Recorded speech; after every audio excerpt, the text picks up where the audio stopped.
Tere tulemast kuulama järjekordset osa tulevikust täna podcastist. Sel korral võtame ette, nagu ikka, meie lemmiksüsteemi ehk elektrisüsteemi, aga mitte enam nii laialt kui võib-olla eelmisel nädalal kogu Eesti ja globaalselt, vaid pigem meie endi kodudes. Ja ma olen sellest kutsunud ka 2 külalist, kes saavad ennast nüüd ise tutvustada. Tervist, et minu nimi on Tanel Alakas, olen juba mõnda aega tegev Tallinna Tehnikaülikoolis ja ütleme, et rohkem küll jõuelektroonika alal, aga see üleminek siis alalisvoolusüsteemidele või isegi mitte üleminek, vaid alalisvoolusüsteemid, mis tulevad paralleelselt kasutusse, on vägagi palju seotud just jõuelektroonika arenguga. Tere minu poolt ka, mina olen Indrek Roasto ja ka Tehnikaülikoolist ja hetkel olen vanem lektor, aga 6 aastat tagasi olin vanem teator ja olen teinud teadust ligi 20 aastat ja nüüd siis pühendun noortele, õpetamisele. Olgu, väga hea. Aga natukene selleks, et seda nagu kontseptsiooni sisse juhatada, et ütleme, ajalooliselt, kui elektrisüsteemi üldse hakati esimest korda nagu kasutama, välja töötama, siis tegelikult esimesed voolugeneraatorid ja voolusüsteemid olid kõik alalisvoolu peal. Ja kui me ausalt ütleme, siis ega telefoni sees töötab ka kõik alalisvoolu peal. Ütleme, enamus elektroonikast asjadest töötab alalisvoolu peal. Aga need ülekandeliinid ühel hetkel avastati, et on ilgelt hea ülekandeliine teha vahelduva vooluga, kuidagi soojuskaod asjad on väiksemad, saame kuidagi lihtsamini üle kanda ja siis tegelikult kuidagi kogu süsteem läks üle vahelduva voolu peale. Seal on probleem tegelikult selles, et selleks, et väikeste kadudega suure vahemaa taha elektrienergiat üle kanda, meil on vaja kõrgemat pinget. Ja tollastel aegadel, et eks siis võimsus on pinge korda vool. Et vool põhjustab kadusid juhtmete takistuses, siis teine võimalus võimsust tõsta on tõsta pinget. See tekitab oma probleeme, aga need probleemid ei ole ületamatud. Ja tollal oli küllaltki vähe võimalusi, kuidas pinget nagu lihtsalt tõsta lihtsate vahenditega. Ja ütleme nii, et vahelduv voolu puhul saab kasutada trafosid. Trafo on väga hea vahend, väga hea seadeldis pinge tõstmiseks, pinge madaldamiseks, et seal ei ole liikuvaid osasid, ta on väga pikaajaline, suhteliselt lihtsa konstruktsiooniga. Laias laastus lihtsalt sellest, kui palju sa mähid on ju. Just, et see oli üks põhjus. Teine põhjus oli, näiteks olid vahelduvoolu pealt töötavad mootorid, aga tänapäeval on, ütleme, et jõuelektroonika areng on toonud selle, et meil on võimalik hästi lihtsasti ka alalisvoolu tõsta, langetada, mootoreid juhtida. Tegelikult, kui me vaatame tänapäevaseid mootoreid, siis selliseid otse vahelduvoolu pealt töötavaid mootoreid on väga vähe. Et kõik natukenegi suuremad mootorid, nendel on juba mingi muundur vahel, kus tegelikult, ütleme, et tavalises sagedusmuunduris kõigepealt see 3 faasi või 1 faas, mis sinna sisse tuleb, alaldatakse ära ja siis sellest tehakse juba nii-öelda, et see vaheldatakse uuesti ära, et mootor tööle saada, aga hoopis teise sagedusega, teise pingega, hoopis, et me niikuinii alaldame vahepeal ära, et milleks see üks lüli vahepeal? Ma natukene, ma ei tea nüüd, kuulejad ilmselt kõik ei ole jõuelektroonikud, ma mõned terminid ütleks, et mis see jõuelektroonika selline üldse on, mis elektroonika valdkonnaga tegu on. Eesti keeles on selline hea sõna nagu muundustehnika. Ehk siis elektrienergia muundurid. Et see ongi jõuelektroonika teiste sõnadega. Kõik võimalikud elektrienergia muundurid, trafo oli üks esimesi hästi lihtsaid, 2 mähist sama südamiku peal ja saad pinget tõsta või langetada. Tänapäeval on impulsmuundurid, mis töötavad põhinevad pooljuhtidel ja on mikrokontroller juhtimisega. Aga jõuelektroonika ehk siis elektrienergia muundurid on meil igal pool, igas elektriseadmes on kas pinget vaja tõsta, langetada, sagedust muuta, kogu taastuvenergeetika, see on puhas eksisteerib üldse tänu jõuelektroonikale tänapäeval. Muidu meil päiksepaneelidest siin ei räägiks ja tuulikutest, kui meil muundurid puuduksid. Nii et tegu on nagu väga olulise elektroonika valdkonnaga võib-olla selle mikroelektroonika kõrval, mis tegeleb kiipidega, siis teine ongi jõuelektroonika, mis annab meile kõigile elektriseadmetele toite ja paneb kõik tööle. Et ilma selle muunduriteta meil tänapäeva elu seisaks, elektriautodes sõidaks, seadmed ei töötaks ja nii edasi, eks ole. No see vist ei oleks ka ainult elektriautod, et selles mõttes, et ega sul see 12 voldi aku, mis sul seal peal on, kõik need asjad, mis sul seal peal töötavad ka, on samad moodi. Aga ma tahaks tegelikult siia juurde lisada, et Indreku jutule lisaks, et nüüd me jõuamegi sellele, et miks see, ütleme, et mis mõte on sellel alalisvoolul üleminekul, ongi just see, et väga palju tänapäevast elektroonikat, ütleme, et seadmeid, kus me kasutame jõuelektroonikat sees, ütleme, et väga-väga paljustes sellises seadmetes me alaldame selle vahelduvoolu ära, et selleks, et sellest midagi muud teha, kas seda tõsta, langetada seinast tuleb 240 vahelduvoolu. Nii, ja see seade ei kasuta seda. Et see alaldatakse ära ja sellest tehakse juba see, mida seade vajab. Aga milleks seda alaldada, et kui me võime teda toita juba alalisvoolu pealt, et eks siis, et me saame ära jätta ühe muundusastme, iga muundusaste, iga muundamine tähendab kadusid. Et ideaalsed seadmed ei ole olemas, et kasutegurid võivad minna väga kõrgele, ütleme, et meil võib olla 96, 98, isegi 99%, aga ikkagi see 1% ja kui me nüüd korrutame selle miljonite või maailmas isegi miljardite kasutajatega, see liitub kokku ja annab arvestatava siis... Lisaks sellele tegelikult ega enamasti seal vist nii kõrgetes 9-tes ei ole, et pigem vist selline, ma ei tea, kodune läpparilaadija ja ma ei tea, kohvikannus olev alaldi, need ei anna 98% efektiivsust. Need on pigem madalamad, jah, aga ütleme need, et sellised efektiivsused on võimalikud.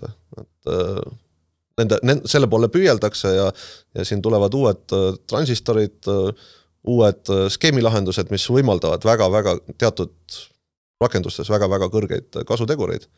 Et selle nimel nähakse tohutut vaeva, pingutatakse kogu maailmas, et siin on tegelikult ju väga palju inimesi, kes sellega tegelevad ja see annab juba vaikselt tulemusi. Aga ikkagi, et iga muundumisaste tähendab kadusid ja et kui me saame selle vahelt ära, et see tähendab seda, et meil on vaja vähem seadmeid, meil on vaja vähem komponente, vähem maavarasid kulutada, vähem hiljem seda nii-öelda utiliseerida, vähem energiat kulutada, et need kaod on, et see kadu, ühesõnaga, et see koht, kus need kaod tekivad, see on ilmselge, see on käega katsutav ja silmaga nähtav ja välja arvutatav. Okei. Aga selles mõttes, et ega laias laastus see tähendab seda, et kui ma juba selles kontekstis, et kas ma laen oma telefoni läpparist otse USB-C-ga või ma panen ta adapteriga seina, on juba vahe sees. Sellepärast, et adapteriga seina ma teen, läppar võtab ise ka adapteriga seinast sealt. Ütleme nad, et see on natukene kehv näide, kuna kui näiteks laptopi aku pealt laadida, siis tuleb arvestada seda, et kõigepealt on siis juba läbi mingi muunduri, on see energia tulnud, läbi mitme muunduri ta on tulnud sinna akusse, see on juba kadudega ja kui me nüüd ta akust välja võtame, siis ta ei tule ju otse aku pealt, ta tuleb jällegi läbi mingi muunduri, mis seda pinget stabiliseerib ja et meil on nagu mitmekordsed kaod, Ei, seda küll, aga näiteks kui läppar on vooluvõrgus, siis see muundur tehakse ühe korra, et läppar pluss telefon siis, mitte see, et ma panen 2 kaablit seina. Aga okei, see on nii pisikesed efektid. Ei, seal on need pigem otse seina, sest et kui ta tuleb läbi laptopi, siis ka laptopi sees on see nii-öelda mingil määral elektroonikat, et mida vähem on neid muundamisastmeid, mida vähem on midagi vahel, seda parem. Ma võib-olla räägiks üldse sellest kogu elektrisüsteemist, et me natukene muidu läheme liiga detailidesse, et võib-olla nagu suurt pilti anda, et põhimõtteliselt, nagu me rääksime, 135 aastat umbes tagasi oli meil siis voolude sõda, eks ole, Edison versus Westinghausen ja võitis Westinghausen, kes propageeris vahelduv pinget. Ja sellepärast, et tal olid trafopatendid olemas, tal olid Tesla mootoripatendid olemas ja vahelduvoolu mootoripatendid. Ja trafoga oli siis väga lihtne pinget üles tõsta, kanda mitme 1000 kilomeetri taha, siis lased trafoga pinge alla tagasi ja paned tuled põlema. Edison seda ei suutnud, tema oma alalisvooluga ja alalispingega ta ei suutnud seda muundada, mis tähendab, et ta ei suutnud seda üle võib-olla poole kilomeetri või paari kilomeetri taha ta seda kanda ei suutnudki, sest et kaod läksid nii suureks ja tõsta ta pinget ei suutnud. Ja selle tõttu meil siis oleme üle 100 aasta kasutanud vahelduv pinget elektrisüsteemides. Nüüd tänapäeval on pooljuhid siis meil tulnud jõuelektroonika näol arenenud nii kaugele, et see vahelduv alalispinge muundamine ei ole enam probleem. Nüüd on küsimus, aga kas me peaksime ikkagi alalispinge nüüd kasutusele võtma, miks selle eelised siis on, miks me seda nii palju tahame? Vaatame, mis on siis vahelduv pinge probleemid. Et vahelduv pinge tegelikult, tal on probleeme, varjatud probleeme päris palju. Näiteks kui võtame ja alalispinge on juba kasutusel siin mitukümmend aastat, 50-60 aastat, alalispinge elektrikaablid, merealused kaablid ja miks seal on kõrgepingeline alalisvool kasutusel merekaablites just nimelt sellepärast, et kaod on väiksemad. Merekaablil, kui on vaheldav vool, siis tekib, eks ole, parasiitmahtuvus merega. Merel on suur mahtuvus, see nii-öelda tekib vastastik side selle kaabliga, kui seal on mingi sagedus sees ja siis see tekitab väga suure sellise näivtakistuse, kogu see meri pluss kaabel kokku. Alalispinge mingit sükest parasiitmahtuvust ei ole, oluliselt väiksemad kaod kohe. Sama asi õhuliinides, see näivtakistus, mis tekib kaabli ja maa vahel on nagu nii-öelda sellised virtuaalsed näivad takistused, kondensaatorid, mahtuvused. See kõik on selline efekt, mis on tänu sagedusele, mis on vahelduv pingel. Alalispingel sagedus on 0, mitte mingisugust näivtakistust ei ole. Õhuliinides, merekaablites alalispinge kasutamine oleks oluliselt tõhusam. Peale selle on veel, nagu meil on sagedus kaablis, nii tekib süke nähtus nagu pinnaefekt või skin-efekt inglise keeles, mis tähendab seda, et mida suurem on sagedus, seda rohkem hakkab voolama kaablite pinnal ja kaabli sisu, nii-öelda tsenter on ilma vooluta ja mõttetu materjali kulu ja loomulikult see pinna peale surutud vool tekitab rohkem kadusid, kuna takistus läheb suuremaks. Pitsitatakse see magnetjõurdude tõttu voolu kaablite pinnale. Alalispinge puhul jälle sellist probleemi ei ole. Nii et tegelikult alalispinge kasutamine ja alalisvoolu kasutamine nii ülekandeliinides, kaablites on juba oluliselt tõhusam. Aga okei, me ei hakka infrastruktuuri praegu ümber ehitama, kuna see on juba järgmiseks 60 aastaks ette prognoositud, valmis arendatud, raha on sisse pandud.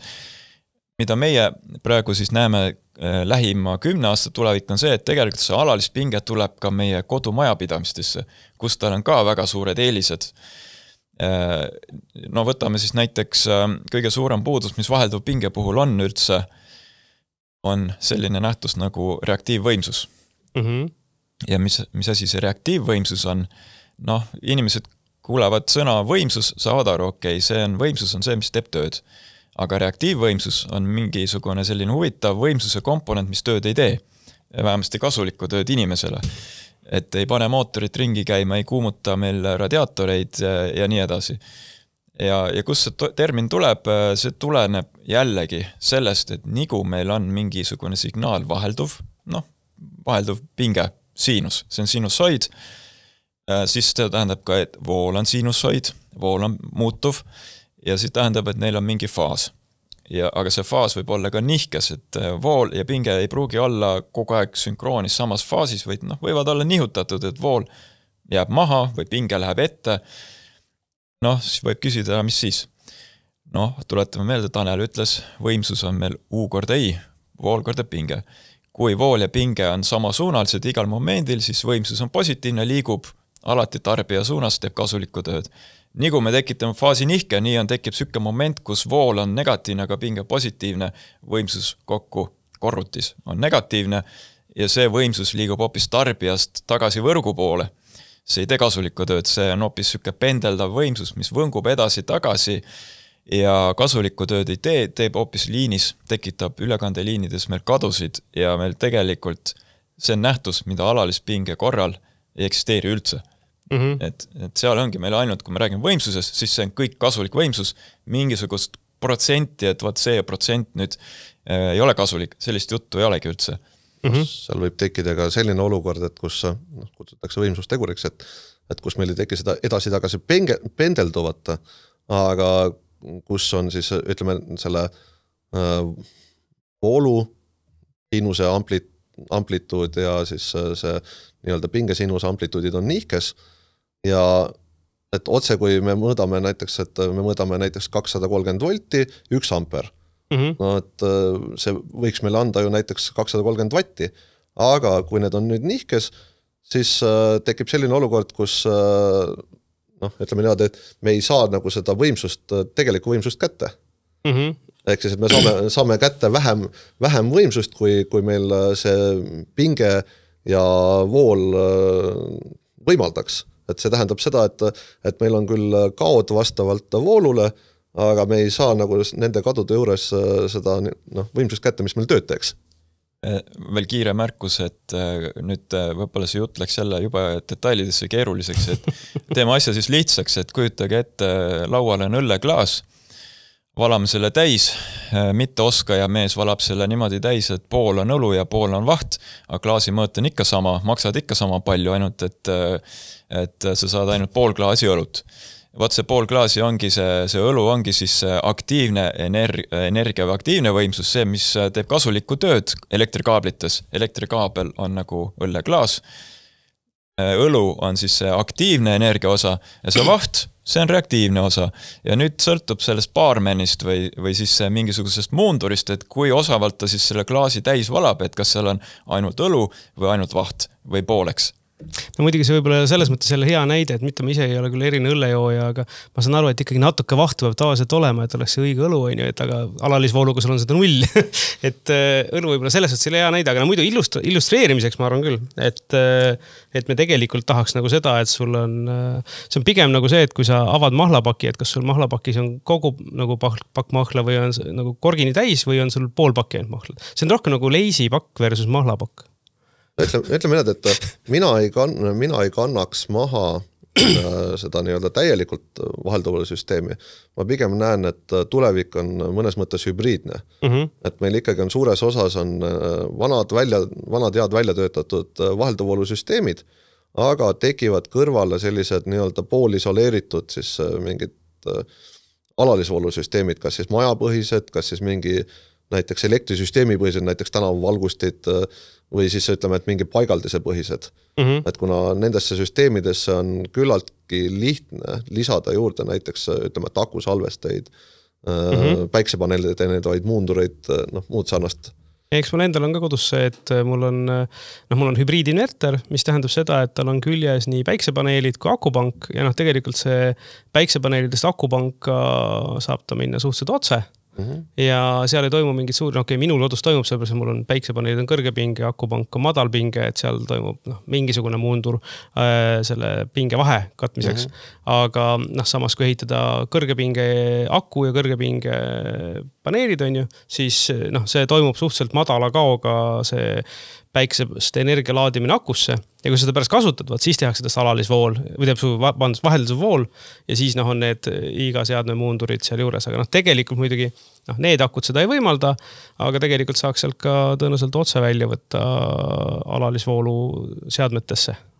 Tegelikult siin on hea näide on see, et väga paljudes kohtas, näiteks arengumaades, et kus ei ole siiamaani olnud sellist korralikku taristot välja ehitatud, elektritaristot või see üldse puudub, siis seal ongi mindud otse nagu sellistele süsteemidele, kus on mõned päiksepaneelid, siis on seal 1-2 akut ja võib-olla seal üks, ütleme, et laadimismuundur, millel on mõned näiteks USB väljundid, mõned 12 voldi väljundid ja sul ongi kõik on alalisvoolu peal, et ehk siis kogu küla käib selle sama muunduri taga seal nendest samades pesades laadimas USB pistikutest oma nutitelefone, kuna need on peaaegu igale poole juba jõudnud, siis need saavad kasutada arvutit, saavad kasutada internetti, see sama süsteem annab seal välja ka võib-olla seal mingi 12 volti või 24 volti, mille pealt toimub näiteks mingi vee pumpamine ja ütleme, et nende väheste vahelduvul tarvikute jaoks, mis need on, et need võib-olla kasutavad siis inverterit või siis üldse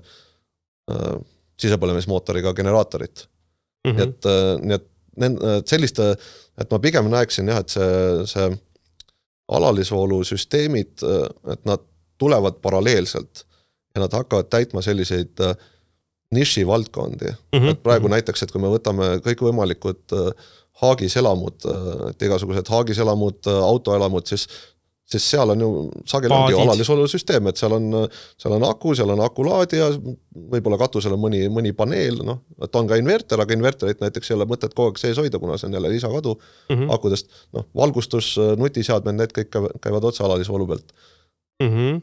Et kokkuvõttes jällegi siis meie visioon praegu on, mis suunas me teadustööd teeme ja mida me ülikoolis arendame ja uurime, on siis see, et meil oleks vahelduv pingel baseeruv elektri ülekandesüsteem, võrk, jaotusvõrk, ülekandevõrk, eks ole, ja siis, aga seal otspunktides tarbijad, majad, eramajad, kortermajad, büroohooned, need võiksid olla kõik puhtalt alalisvoolu ja alalispinge peal ja et mis seal on palju eeliseid, eks ole, aga nüüd, kui siin Maarjo rääkis siin sellest oma akusalvestist, eks ole, ja sellist hübriidinverterist, siis kui meil oleks alalisvool, alalispinge seal majas, siis seda salvestit ja kogu seda süsteemi oleks palju paindlikum ja veel lihtsam juhtida, sellepärast, et alalispinge puhul meil on ainult üks parameeter, mille järgi kõike juhtida, see on pingetase.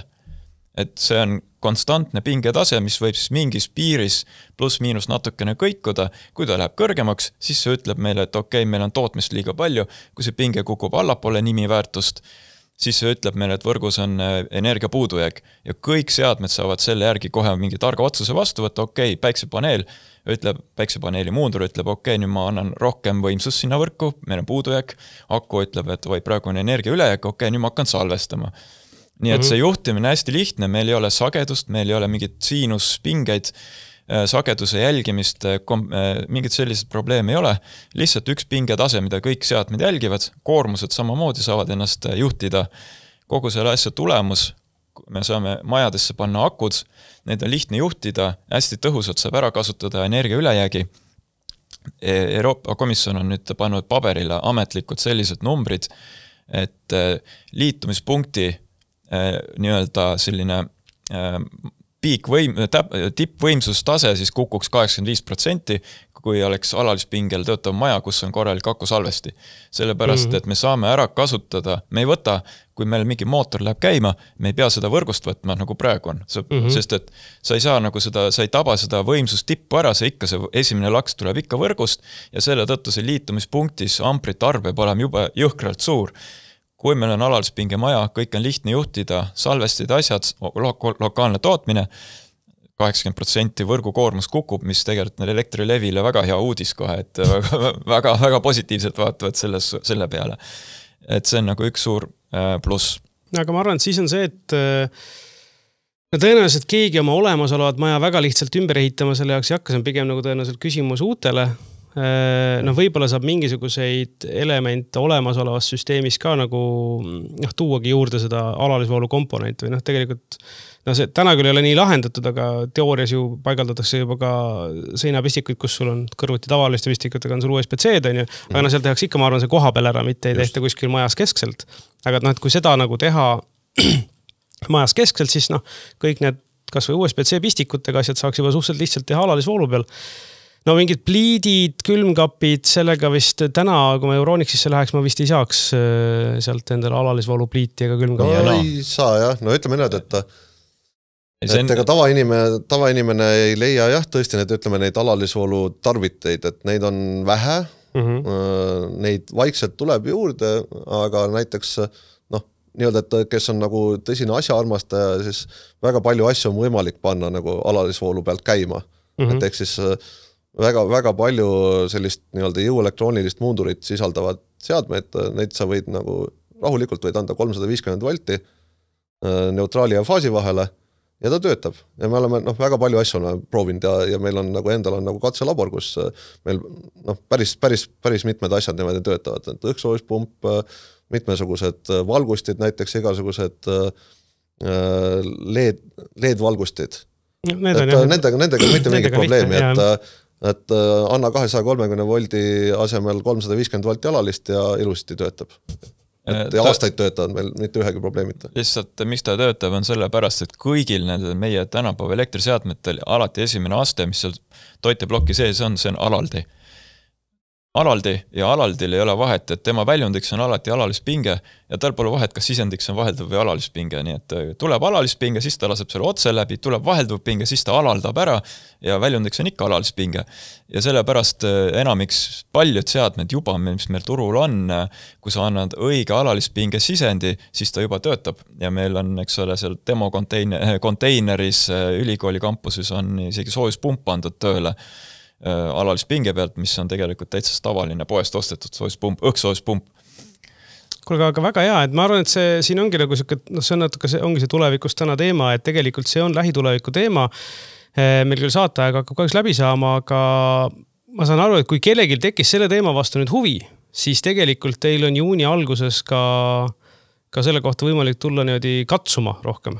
Jaa, et käed külge, töötoad, loengud, meil on tegelikult selline suur sündmus, ütleme, et me kutsume seda Tallinna alalisvoolu nädalaks, Tallinn DC Week või DC Week inglise keeles.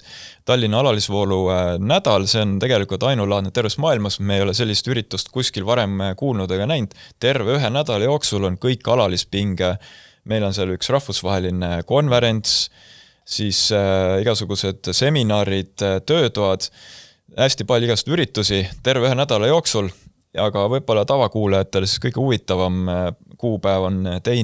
juuni, see on selle avapauk, siis selle alalisvoolu nädala avapauk, et siis tasub tulla Tallinna Tehnikaülikooli, saab kuulda ja näha huvitavaid loenguid sellel alalisvoolu teemal ja saab ka käega katsuda ja näha meie laborites siis olevaid prototüüpe ja ka juba tooteid.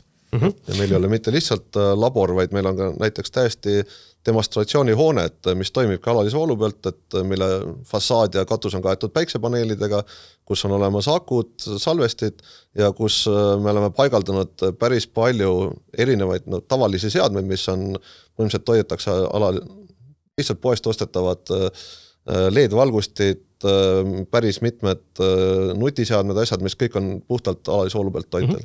Kuulge, väga hea. Peasid siis keegi seal pluss ja miinus korraga ei katsu. Aga näeme siis juunis. Aitäh tulemast! Aitäh!